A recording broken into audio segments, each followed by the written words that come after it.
Hello, Allentown community. Chief Charles Roca from the Allentown Police Department here today with you. I'm very excited as we have a special guest from the Allentown School District with us. Hola, mi comunidad. Es el jefe de policía Charles Roca. Yo estoy muy orgulloso de estar aquí con el superintendent del distrito de escuela de Allentown. Ladies and gentlemen, it's my distinct pleasure and honor to introduce the superintendent for the school district of the city of Allentown, Dr. Carol Birks. Hello and welcome to the APD Podcast. Good morning, Chief. Thank you so much for having me as a guest of your show. Absolutely. I'm happy to be here this morning. Thank you. So I have to ask before we begin, is this your first podcast with a chief of police? It is my first podcast with a chief of police, and I am so excited. So, that's awesome. So, yeah, I mean, I think one of the things that we very much believe in, I just want to set forth in the beginning here that I absolutely value and appreciate the collaboration between the city of Allentown and the Allentown School District. I think we are both set up to move forward together in the future to serve our people, our community, our young people. Yes. You know, I'm very impressed. As you know, I am a graduate of the Allentown School District, Bureau of High School, Yes. But I have love for our other schools here in the city of Allentown, and you are a big part of that. One of the things that I'd like to ask you is, you know, tell us about your life, about your family, about what made you Dr. Carol Birks. So, and thank you again, Chief, for allowing me to be a guest on your show. I'm Carol Birks, and I'm a native of Bridgeport, Connecticut, a city that's comparable in size as Allentown. It's about 140,000 citizens. Okay. I grew up in poverty. My parents were poor. They didn't even graduate from high school.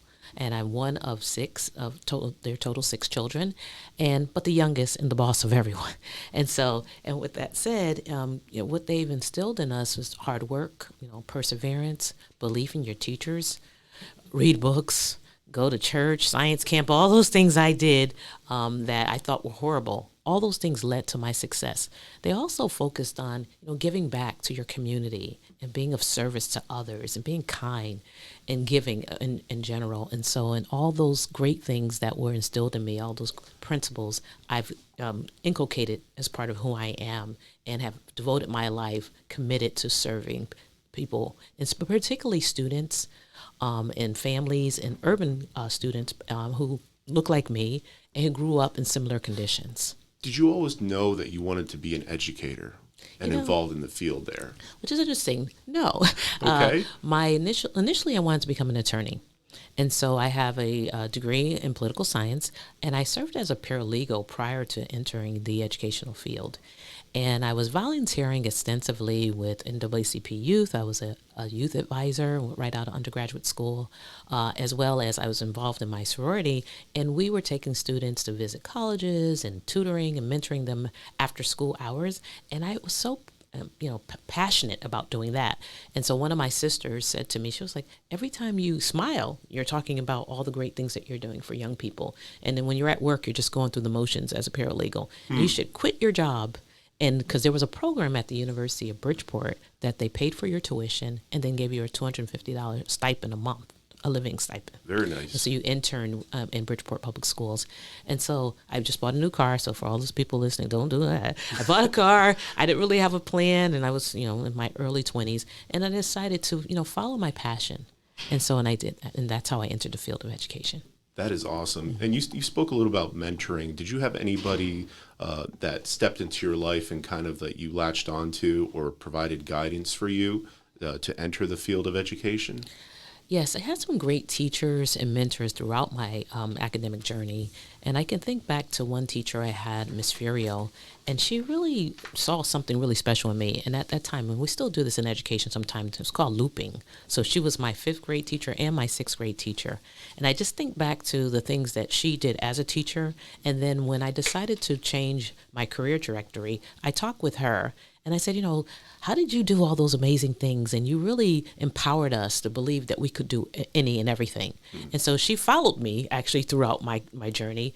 And I have one more teacher I'm going to go back to. She was my kindergarten teacher. Okay. And believe it or not, when I became a principal and the superintendent, my first superintendency, she also supported me. So think back, and I'm not going to tell you how old I am, but to have those individuals still pour into me and help me to understand education as well as hone my craft. So Very nice. And just from the Facebook Live here, we have Millie Canales saying, hi, Dr. Burke. Hello, Ms. She's Canales. saying hello. How are you? Millie's always a great supporter of our city, somebody that Fantastic. advocates for our youth and everybody. So that's great. So in education, in becoming a teacher, what like motivated you to rise to the different levels? Because I know you start out as a teacher and then you kind of go through different leadership roles. What motivated you to go to that next level?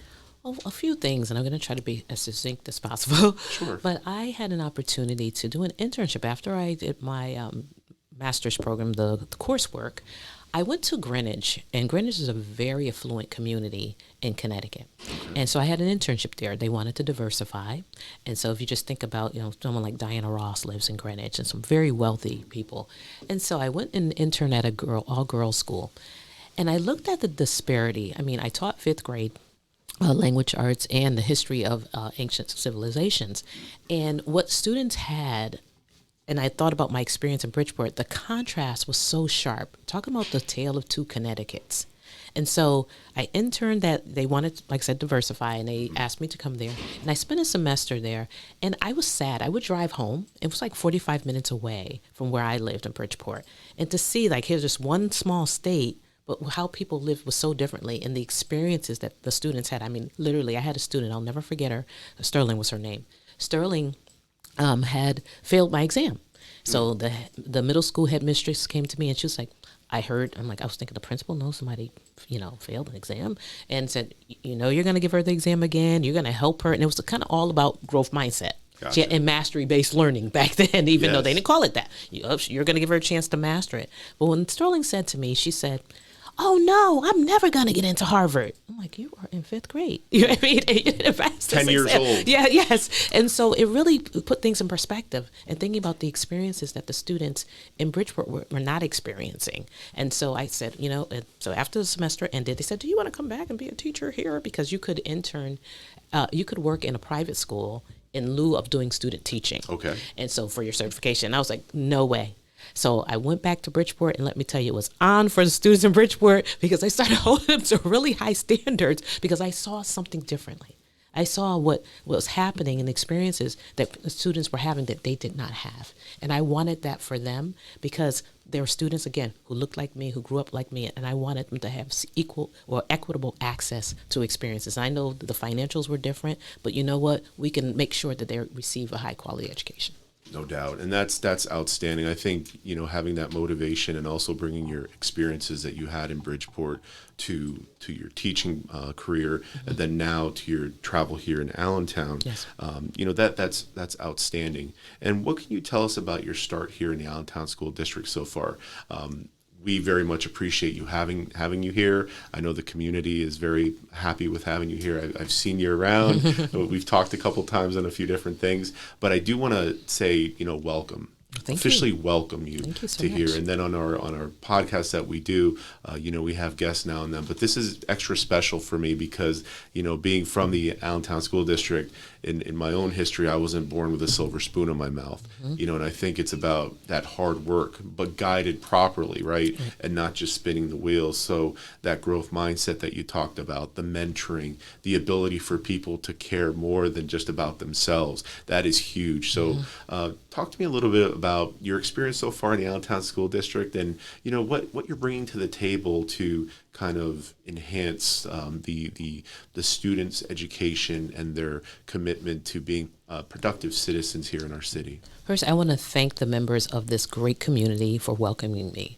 I've had an opportunity in my past 20-some-odd days to meet some very impassioned individuals who really care deeply about this community. I have a learning and leading plan in which I've been going around the city, and a part of that plan is to keep building relationships. And there's a researcher named Dr. James Comer who said no significant learning can take place unless there's a relationship. And it's all about relationships. And I'm really focusing on building strong relationships with members of this community, as well as learning. Sometimes when individuals start And in typical with educators, we say we have an entry plan, but this plan, I'm not calling it that because it's definitely a learning and leading plan because this community is expecting me and my board of school directors, they're looking for me to lead as well. And so I've been talking with many groups, including our young people. I've met with the students at each student governance council at our high schools, and let me tell you, they are amazing. And I mean, they're so insightful. And so, again, I've attended events within this community. I've even served as guest speaker, including here on your show. And I'm like, oh. And so that's what I've been doing. I've been looking at our data, looking at various briefing papers and documents that have happened previously prior to me arriving in the district, and really, focusing and framing what is really happening. But again, as part of my learning and leading plan, I'm meeting with a multitude of stakeholders, including the mayor, other elected officials, and hearing their perspectives. And I'm asking questions. What do you think are the strengths of our district? What do you think are the areas of growth? And what would be your first priority if you were superintendent? And I get a lot of interesting things back when I hear that. Absolutely. As well as I really believe in strengths-based leadership. So I'm asking people, what are your gifts and talents that you would like to bring that no one has ever asked you here in the district to do? And people are looking at me like, wow, like you really care about what I think or what I have to offer? Yes, I do. Because I really have made it a major priority as well to kind of create the conditions that students feel safe and the adults entrusted in their care as well, that they feel valued, that they feel empowered. And I'm going to use that L word, that they feel loved, because people leave organizations when they don't feel valued more so than not having money. And so I'm trying to create a culture along with my team and the school board of directors that we create those conditions that people feel safe. That's phenomenal, and I know the school board of directors are very passionate about having the best for our students, the best for our most valuable resource. I hear it called our babies. Yes. Also our future leaders, because we have a potential mayor and we have a potential police chief, superintendent, whatever they want to achieve. And it's about what you talked about, the L word, love. Yes. Creating those relationships of respect, of mutual beneficial outcomes where the students learn, through interactions, through actually critical thinking, through having that ability to sometimes fail, but come back from it. And like you said, have that growth mindset where they're able to, learn how to actually do things properly. And then also giving that support to the parents who are working hard. Yes. In Allentown, and throughout the country, we've experienced COVID, and that has pretty much changed education and really any organization in a very big way. Yes. We've learned Zoom, we've learned virtual meetings, we've learned different things of that nature, but there's something to be said about that face-to-face interaction and creating those relationships. So I very much value that. And kind of speaking on that, in your mind, what's your most memorable time in education so far? I have a lot of memorable moments. Let's see if I can nail down one. When I started my career as a teacher, my first year teaching in Bridgeport, Connecticut, I taught at a school. The name of the school is Louis Munoz Marin School. And at that time, that school was considered a low-performing school, and probably even today, unfortunately. And students didn't have as much hope that they could be successful. And that's why I gave you the story about the Greenwich story, because, again, when I got my first year teaching, I thought I was teaching a graduate course to these 6th and 7th grade students at Louis Munoz Marin School. And so the district every year would have a young authors reading and writing conference. Okay. And so it was a competition. And so to put it in the context, there were more than 30 schools at the time. And so here's a school that everyone said, the students, they don't care. It's a bad community. There's lots of crime.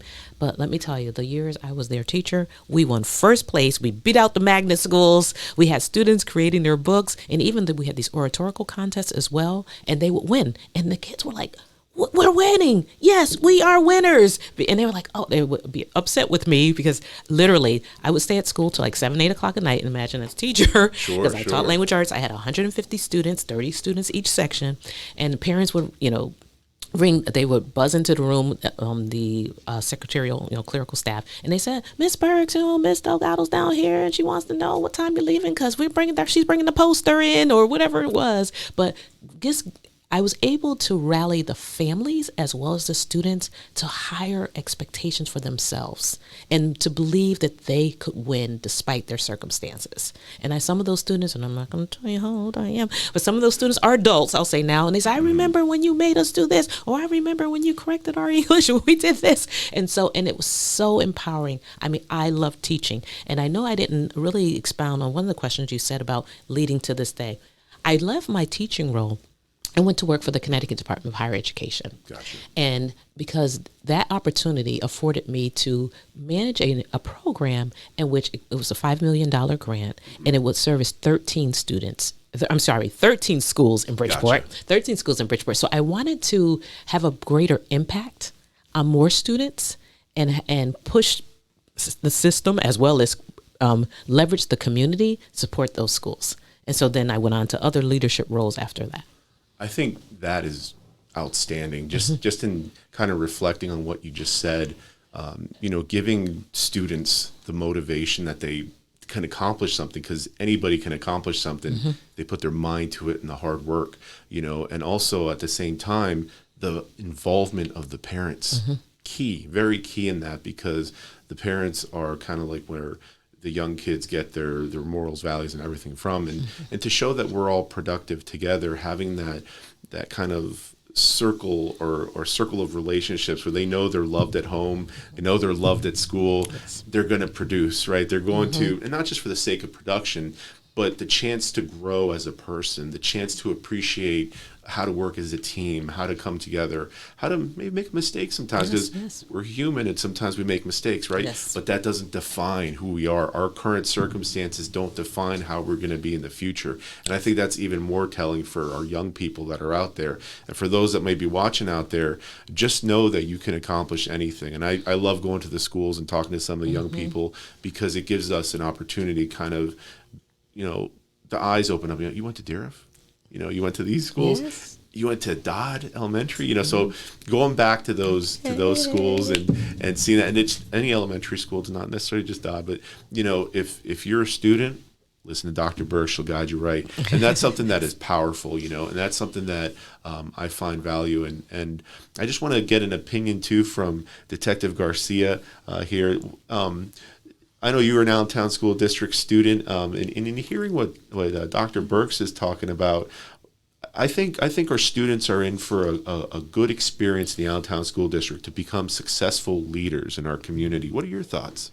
Well, I think obviously the future is bright. We have a lot of energy. I think with progress, positive energy, being out there, being involved, being engaged. I mean, we've seen it time and time again. Those that are positively engaged, communicating with our students, our staff, even in our line of work, communicating with our public the way that we do here through this podcast, which I want to thank everybody for tuning in. I'm always going to plug it. We're on iHeartRadio, on Spotify. The chief will do his monthly podcast, so stay tuned after this. But yeah, so the positive energy, being out there, listening, trying to find solutions to some of these issues that we have had in the previous years. So excited. I'm excited. That's awesome. Thank you. And just in the chat here, we have June Garinger saying good luck and welcome. We have Primitivo Cruz all the way from Puerto Rico saying greetings to us along with happy holidays. So happy holidays to everybody out there too. This is an exciting time of the year, although it's the end of the year. I think we're heading into January, which is the beginning of new things. So let's focus on making Allentown the best that it can be.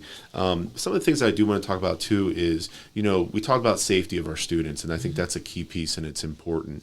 And I know that the school district has a robust security team out there, and we have our school resource officers, because in my mind, the school resource officers are community policing in action.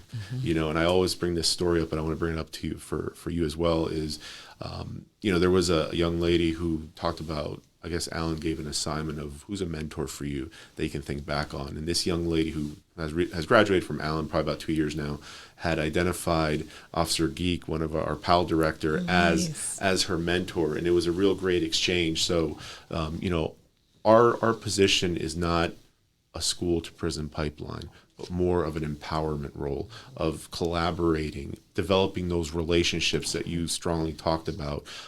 We have a couple of programs geared towards safety, such as the Safe to Say program, the Handle with Care program, because we believe it's important for the students to feel comfortable in advising us of what might be happening, and we can prevent that.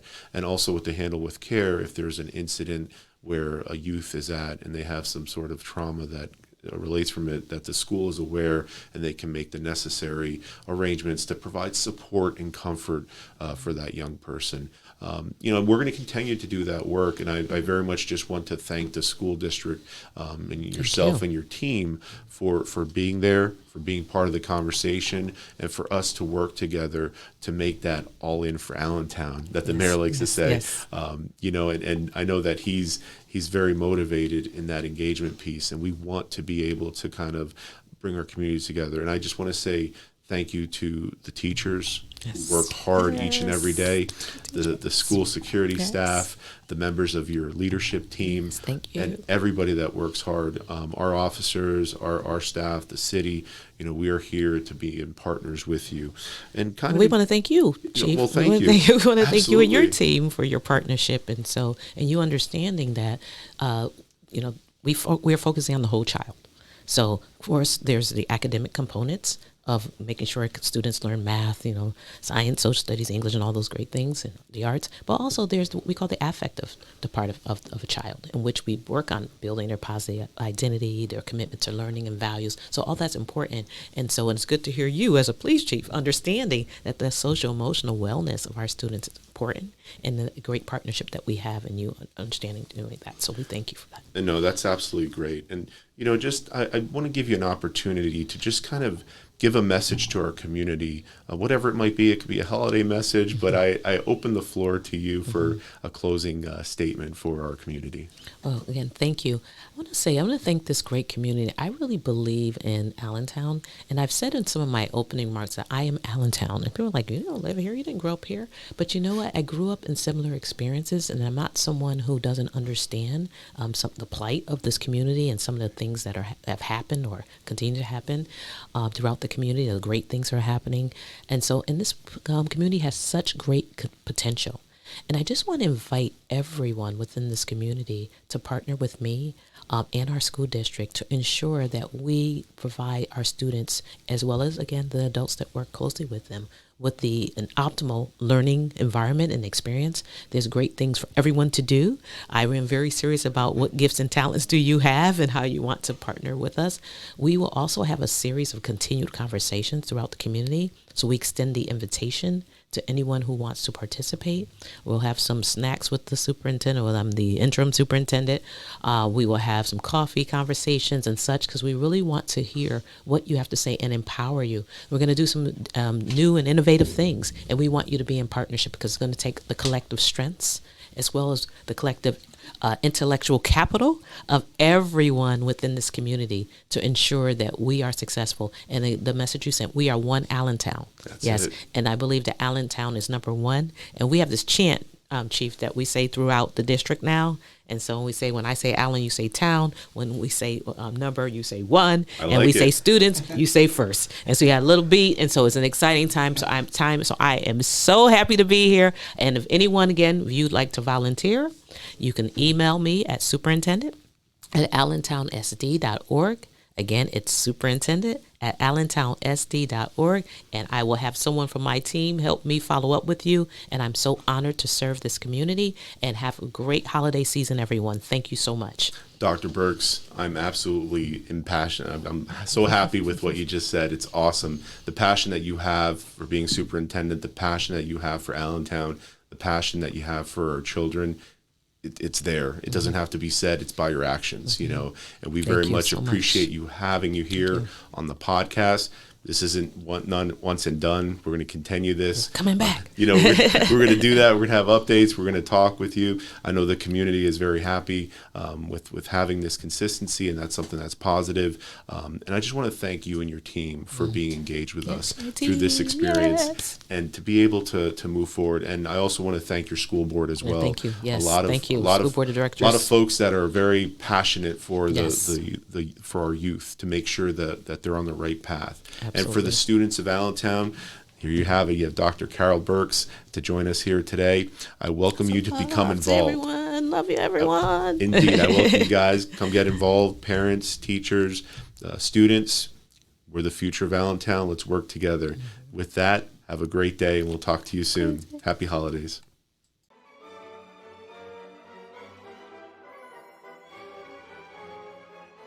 Good morning, my Allentown community. We're back. Just took a break from the podcast with Dr. Carol Birks. What a great discussion. The Allentown School District is such a great partner with us. We collaborate on many things, and, we kind of serve one of the most important items that we have, which is our youth. They are a valuable resource. They're folks that are going to be our potential future leaders. But I want to say welcome and happy holidays. We're heading into the holiday season here, and so I want to say thank you. You hug your loved ones tighter. You provide selfless help to everybody, and that's something that's positive. I want to say also, just to take a moment and express from the Allentown Police Department our deepest sympathy and condolences for the 2 firefighters that lost their lives out of the Nutropoli Fire Company. It's a tragedy that happened, and the Allentown Police Department shares its condolences and sympathies for the family and the emergency service workers that are involved. Thank you for your service. We're going to keep our prayers with you and the family. As we move into the Allentown Police update, I want to say thank you for being a responsive and engaged community, because that's what it is. That's how it is to fight crime and to make sure that we tell those folks who are choosing to engage in crime that that's not the answer, and we're going to be able to kind of make headway in that. So as we're moving forward, we're going to talk about a crime stat update, and we're going to talk a little bit about what's going on in the future. Some items of interest, just recently in the City Council, we were able to pass the budget for 2023, so that's always a positive thing, and that's a great thing. One of the things that makes the department is its personnel, and right now I want to say congratulations to the retirees of the police department for their many years of service to the citizens of Allentown, and also for making the sacrifices in their own personal lives, coming into work, sometimes missing birthdays, missing celebrations, or just events. Many of our officers work hard, and they are committed to improving public safety here in the city of Allentown, along with our partners in the fire department, EMS, Public Works, Public Health. We're a committed city. There's not silos here, and we want to be able to get that message so that the community can also be aware of that and get involved as well. There's many civic ways to engage in communication with us. But as we're talking about crime stats, I want to talk about, violent crime is down 6.79%. I believe we have a flyer we're going to put up on the screen there. Part one crime is slightly up. Again, it's attributed to the theft from vehicles. We're having a lot of that. So please make sure that you're hearing our 9 p.m. initiative and you're turning on that front light, you're locking those doors, you're taking valuables, you're locking them and securing them away, so that folks that are looking for a crime of opportunity aren't just checking your door handles. And if you notice something, please say something, report it, call it in. An officer will stop out and they will check it out. And if the person is out there doing nefarious things, they will be called out on that, and it'll be followed up on 100%. So with that, we have 20,911 proactive patrols year to date. Firearms seized so far, 269. So that's 269 firearms off the ground. And year to date calls for service as of January to November, we have 83,368 calls. So our officers are out there in the community responding to various calls for service, which can be anything from a noise complaint to, a cat in a tree or something of that nature. So it all depends upon what's going on. But know that our officers are out there. They're engaged. It's a 24/7 operation, and our officers are out there working for our community to better our folks, to better our streets, and make sure that the quality of life crimes are addressed. One of the things that I do want to say to you guys is, you think about like the firearms and, how that impacts and affects. Getting these guns off the street is phenomenal, and I want to just give kudos and credit to our vice unit who has been working very hard in that purpose. With the retirements, there's a few changes in the department that happened. Some folks got promoted to different positions, and so going into 2023, we're going to be engaged in some technology improvements to include body cameras, to include in-car cameras, to include upgraded equipment that we currently use for less lethal means. And one of the things that an officer has in what I talked about in the budget was a couple of things. What is the foundation of the Allentown Police Department? And the most important commodity is its personnel, the human factor, our employees. Also, training. Training is paramount to being successful, and equipment. Just as technology sometimes gets a little bit old and we have to upgrade, and we consider how that affects the taxpayer, because we want to make sure that personnel, training, and equipment are the foundation that sets us to be a professional police department, and that's something that's key. And I just want to say thank you to the current members of the department for working hard. Our patrol officers, the backbone of our department. Our investigators from our criminal investigations division, other units, the vice unit, the SVU, our warrants people, our ID unit, all the people that are working hard to make Allentown a safer and better city.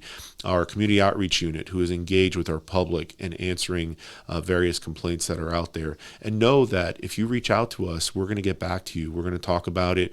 We're going to go at it. And we're going to even engage in conversation with the person you might have an issue or problem with.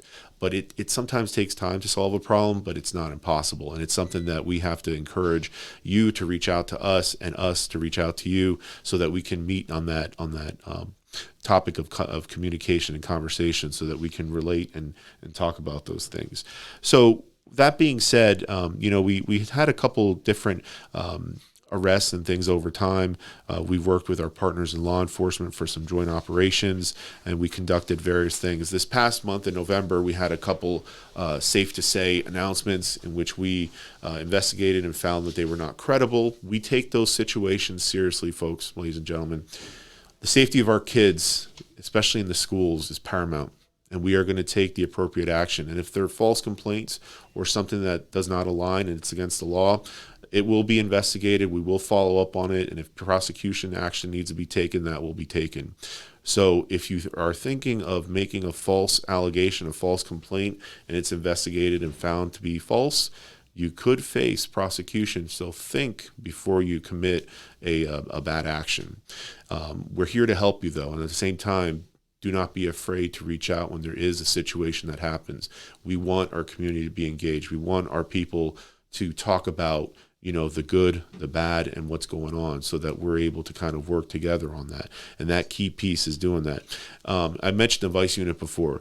They've done a lot of great cases, taken a lot of bad drugs to include methamphetamine, fentanyl, firearms off the street, and making our community safer. And a lot of that was with help from the community as well. So for those of you who stepped up and kind of gave us some information or kind of directed on different things, thank you. Thank you for being part of what I call that engaged citizen, somebody that cares and somebody that is not afraid of the negative noise that may be out there from some folks. And for those that are making those decisions to commit crimes, I would suggest to you to go somewhere else, because Allentown is not the place to be if you want to commit crime.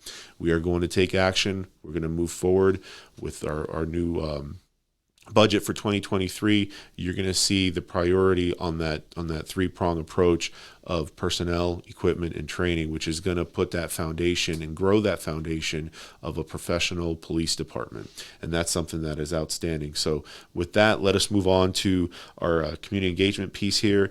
Yes, ladies and gentlemen, what does it take to improve a police department? Personnel. Absolutely. And we currently have an open recruiting period. Our list is active. If you're interested and you wanted to get into police work, please accept the challenge. Fill out that application, go through with the process. We're going to check your background. We're going to make sure it's clean. We're going to make sure that you have experiences that add value to our community because, ladies and gentlemen, we're one piece of the puzzle. We don't have the answer for everything, but we absolutely want you to be part of our team. And you can return the application supporting documentation, to our front desk receptionist or mail it in. And the office hours are Monday through Friday, 8 a.m. through 4:30 p.m. You see the flyer there. We're looking for the best. It's one profession and many jobs. We like to say that. And Detective Garcia, can you talk about that a little bit? Because I want to give you that credit because it's that one profession and many jobs, which is hugely important. Because I think sometimes folks think that policing is perhaps just answering calls, but it isn't. No, and thank you, Chief. So our profession, when we say that, and as we all know in law enforcement, you got canine units, you got the vice unit, you have ID or forensics, you have a community outreach unit, you have a youth division, you have a criminal investigations division, you have the list goes on. The things that you can do in our department, you can be in patrol. Obviously that's the workhorse for our departments and many departments in our country, and there's guys that want to be in patrol and love that. We have a traffic unit. I mean, there's so many different ways you can go. There's youth detectives, there's school resource officers. Again, there's so many jobs, but we really want to push forward with the profession because we're professionals. So, but we have many jobs in this profession, and yes, it's a great career. Well, thank you. And that's just it. A lot of times folks are watching maybe TV like a crime scene show or something and say, I want to be a crime scene detective, or I want to be this, I want to be that. Everybody begins in patrol, and you have to learn that foundation because a patrol officer meets the challenges of every day and comes across many different types of calls, which gains that experience. And as you go, you might come into the police department wanting to be a detective in the criminal investigations division, but just, maybe doing the work of patrol officer, you find value and excitement in conducting accident or crash investigations. Well, we do have a traffic unit, and many of them are accident recon certified, which means they can conduct a full out crash investigation, and that might be something that you're interested in. So there's many turns and professions that you can do. So that saying of one job, many professions is absolutely true. So I'm asking you to step up to the challenge. If you're currently in an environment and working and you're like, my God, I can't see myself working at this for the next several years, maybe you need a change of pace. Perhaps you need to come to the police department. It's a great experience. I'll be coming up on 21 years completed very, very soon, and I look forward to being the 22nd year, and that's something that's going to be pretty cool. I can think back to when I joined the police department. I started on patrol in the 3rd platoon, and for those officers that are retired from long ago up till now, thank you guys. Thank you for your service. You guys laid the foundation for us who remain and are continuing to move forward. That's the beauty of policing, folks. It's about making this family, building those relationships, like Dr. Birks said in the prior little podcast we had there, and to make sure that those relationships are solid, not just superficial, but to know that we have a passion for Allentown, that we have a passion for how our city goes forward, and to know that we are here in this journey with you, not separate, but together, and that's something that's going to be positive. One of the things that we want to do, we were involved in the No Shave November. I'm sure you've seen many of our officers with beards and facial hair. For the month of November and December, they're able to do that. They pay a donation fee, which we utilize for our annual Shop with a Cop, and also for a charity that the FOP chooses to donate to. And that's something that is great because, we're able to kind of put that policy aside. Now, you might see that I'm clean shaven. You're like, Chief, well, why don't you have a beard? You should have a nice beard. And yes, folks, I like growing a beard, but it does get itchy, and I got that gray hair. I think it's for my kids give me that gray hair, but it is what it is. But the beard is nice, and for those that are growing, I've seen some very nice beards and some that are here and there, but we all make it happen and we all make it work. So if you see our officers with facial hair, that's why. But it's a very good thing that we're doing it for, and I'm very happy with that. We did have new hires, and they were sworn in. I believe we have a flyer for that. I thank those officers for taking the step to become an Allentown police officer and to be part of our team, because we very much want to be able to encourage young people, meaning adults that can enter the police department, to do so. Make those steps, have the ability to come in here, accept that challenge, and be part of our team. And there on the board there on the flyer, you have the officers being sworn in and taking their step in being that officer, so that they can provide that public service to our community. And especially too for those officers, thank you, but more so too to the families. Thank you for providing those supports and being able to do that, and sharing your significant other with us. Moms and dads out there, thank you for having your child. I look at my kids, and although they're getting older now, I still look at them as young people, as young kids. And I think it reminds me of the commercial. I think it was maybe in Subaru, and the father looks in his car, and in the driver's seat is his young daughter. It's purported that she's going to college, but he's picturing her when she's like 5 years old, and that's how kind of we look at our children. I hear the common phrase of, we got to think of our babies. And I think that's kind of apropos to where we're heading, where we're going. We want to make sure that we are there for our kids, because they're our future. And I want to repeat that again. They're our future. So it's key that we're involved in their lives, and that we give them the proper mentoring and role modeling so that they're aware of making proper choices. That's not to say that they might not fail, but how they come back from that speaks to their character. So let's do all that we can to provide support for our young people, so that one day they too can accept the challenge of become a police officer, or whatever they want to achieve, so that we can move forward together. I want to say in November, we wished a happy birthday to the Marine Corps. There's many great veterans of that fine institution, United States Marine Corps. We have many officers here that are veterans of the United States Marine Corps. So thank you guys. One of my college roommates, Eric Hollingsworth, from Media, Pennsylvania. I know that you were a Marine dog. I remember you going through one of the summer sessions where you went through a boot camp, and you did that, and so we just want to say thank you to the Marines. Thank you for the service to our country. We're very appreciative of it. And, for those that are taking that challenge and going to boot camp, best of luck to you. Listen to your drill sergeants, your drill instructors, and know that you have a country that appreciates your service. And we thank you for that. And when you get out of your service commitment, sign up with the Allentown Police Department. We'll happily take you. Make sure you keep your background clean. Make sure that you're following the rules, because that's the key piece in there. And then also in November, it was Happy Veterans Day. So overall, all the veterans from all the services, the Army, Navy, Marines, Air Force, Coast Guard, everybody that's out there, thank you. Thank you so much for your service. And no matter how you serve, if you're active duty, National Guard, reserves, you guys and gals matter. And thank you for setting a great example for our country and protecting our interests overseas, domestically, and throughout this country, because it creates character, it builds leadership, it builds connections, lifetime relationships, and I thank those individuals that accept that challenge and move forward. And again, if there's any veterans out there that are thinking about entering a field, a profession, you just got maybe served for 4 years, 5 years or so, and you want to continue on serving, we have a place for you here at the Allentown Police Department. Come take the test. If you're an officer somewhere else, we have a Bill 66, which you can kind of come over, and that will be announced in some short notice soon, but we'll keep you updated on that. We went out to the Cedar Beach in November also to celebrate and honor our hometown heroes. We have some pics from there. I remember it being a very rainy day, but, we stopped out there and said thank you, and those banners were taken down and provided to the family. Our honor guard was out there. They did a salute, and they kind of put a volley for the rifles with them to provide acknowledgement for their service. And they are, in fact, hometown heroes. And there you can see our honor guard folding our beautiful flag there.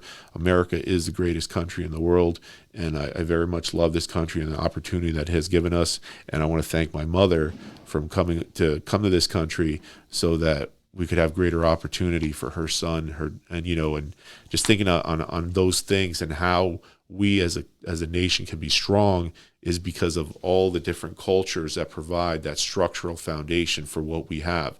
I don't care where you're from. If you're here, we're here together to move forward together as a nation.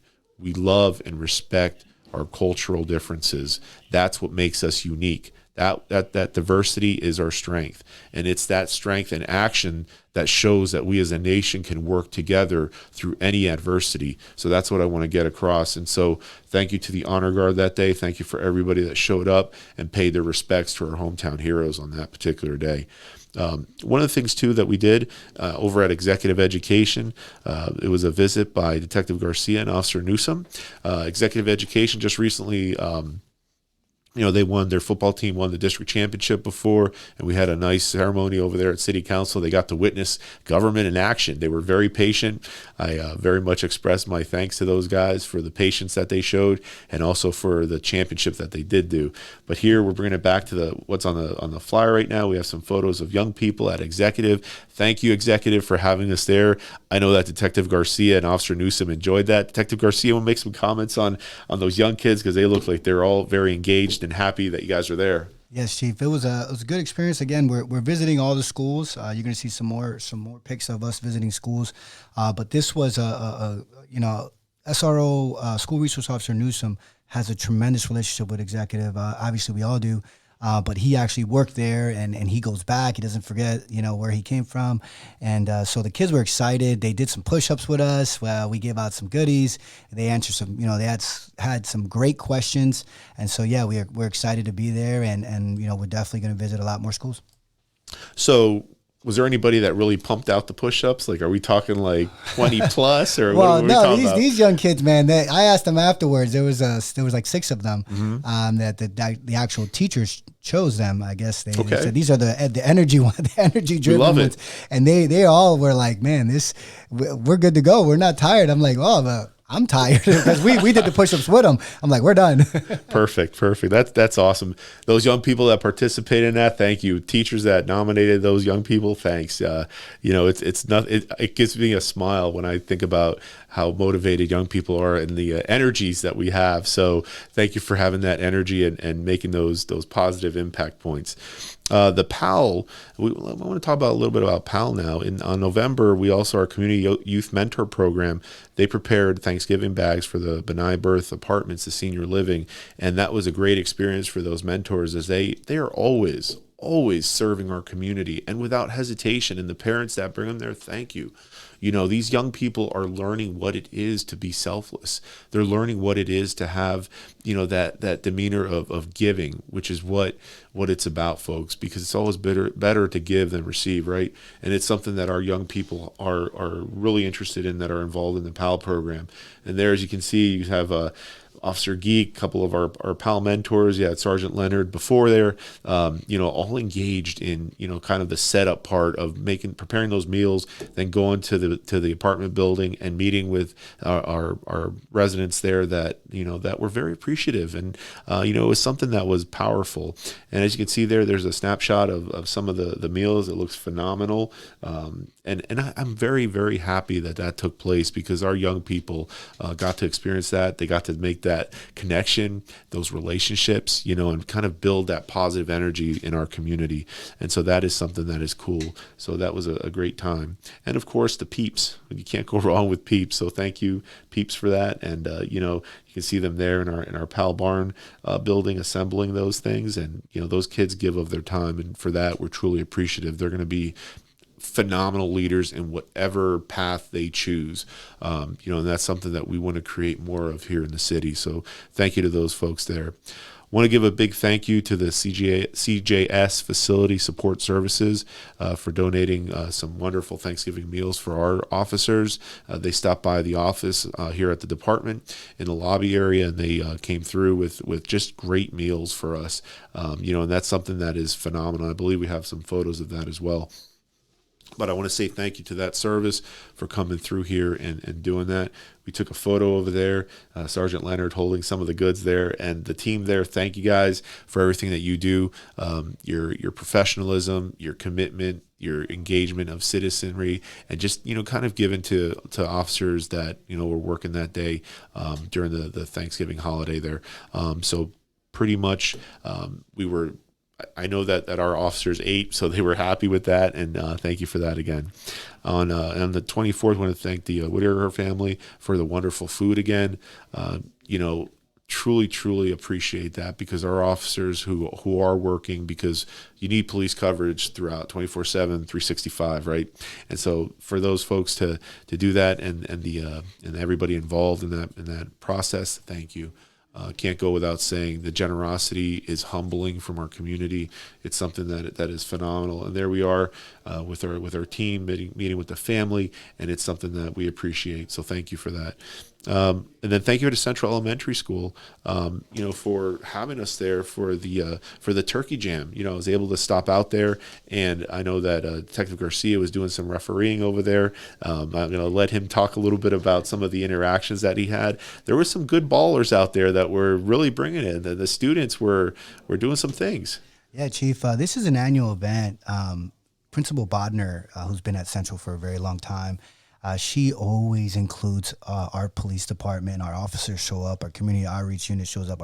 Some patrol officers show up. Our command staff shows up every year, the last 2 or 3 years. And as you can see, Assistant Chief Gress throwing up the ball. You threw up a ball. And of course, Officer Newsom was reffing as well. So we get the chance to ref, and it's just a really good time. And the kids are phenomenal. The teachers, Team Orange, congratulations for winning the tournament. Oh, Team Orange won. Okay. Yes, and this is done, obviously the school's not in session, so the students get dropped back off, and the teachers are there, and they have their teams, and it's just a great day to have fun. They have food, just a fantastic. Central Elementary is really, really doing a great job, just community engagement and including us as well.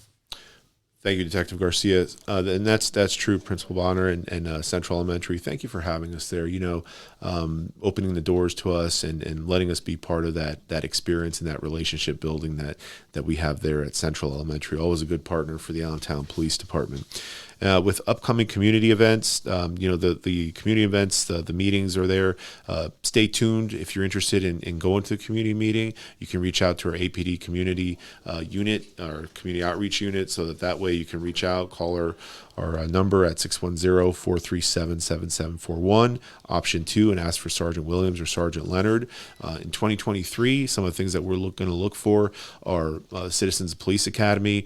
Now that we're actually coming out of the pandemic, I feel that we can now engage in different things. But some of the upcoming events that you see there on December 10th, they're going to hand out presents at Hope Church. That's at 4 p.m. December 15th is our Shop with a Cop event. That's going to be taken from young people over on the 6th Street shelter. We're going to head over to Target, and then we're going to be at the Americas afterwards. December 16th, we're going to be we're riding with Santa. We're going to be checking out different firehouses, dropping off some gifts for some young people, and moving on throughout the city. I know that we're advertising that both from the police department and then from the city page as well. So please, if you're out there, stop out, say hello. And on December 17th is the APD PAL Christmas party. And that's something that's very cool. As far as from crime prevention, flyers and reminder, if you guys are seeing quality of life crimes like dirt bikes, any suspicious activity, don't hesitate to reach out. You can reach us through our tip 411. You can contact us by phone. You can call our non-emergency number. You can call our police desk and give that information out, because it's key that we communicate, and it's key that we do that. And then we'll also try to update you as best as we can to do that. If there's folks out there that are unhoused, unsheltered folks, know that the YMCA has their warming shelter right now. I believe we have a flyer for that we can put up, but make sure that you're somewhere safe, right? And then we want to do our best to help our most vulnerable population out there. And it's key that that our folks out there know that there's help available, and don't be afraid to ask for it. We can help you out a little bit and to a certain extent, but make sure that for our community, if there are issues, please reach out. And as you can see with the flyer there, the Y, they need various items there. So if you do have some spare items that you can give and meet that need, please reach out to the Y, and they'll gladly take those donations. They do a great job of providing support to some of the most vulnerable people in our community. Just that 9 p.m. initiative routine that I talked about earlier, but I want to reiterate now, it's key and important to remember to do that. We're doing this for this past year, and we want to create that habit. Unfortunately, it is happening. Some folks will go out and try the doorknobs or the door handles, and if the handle opens and they go in there and you have valuables out, it might be taken.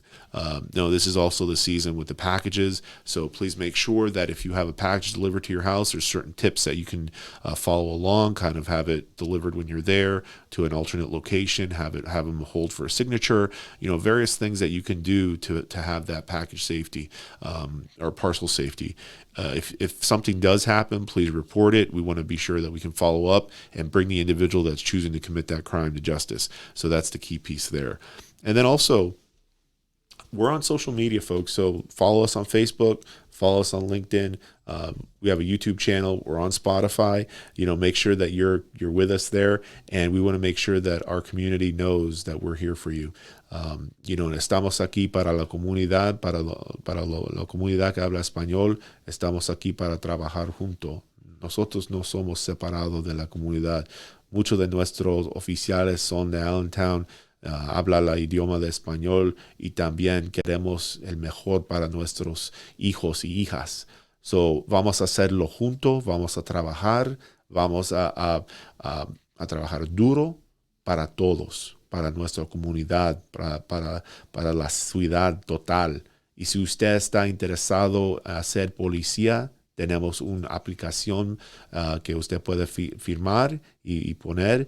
Y si usted quiere hacer trabajo aquí en la ciudad de Allentown, venga. Es una oportunidad muy, muy buena. La experiencia de ser un oficial aquí es muy bueno, muy para la familia, para la comunidad, para todo. So, si estás interesado, llama a nosotros, mira en la aplicación de la página de Facebook o de nuestro website, y estamos aquí. And folks, in closing, I want to say thank you. Thank you for being here. I want to express a happy holiday for you. For those folks that practice the various religions, know that we have support for you. Know that we're here. We're not in any way judging. We're here to protect the rights of all our people here in Allentown. And that's something that we very much value. And so thank you for that. If you guys have any questions or want to reach out, my contact information is there. Have a great day, and God bless.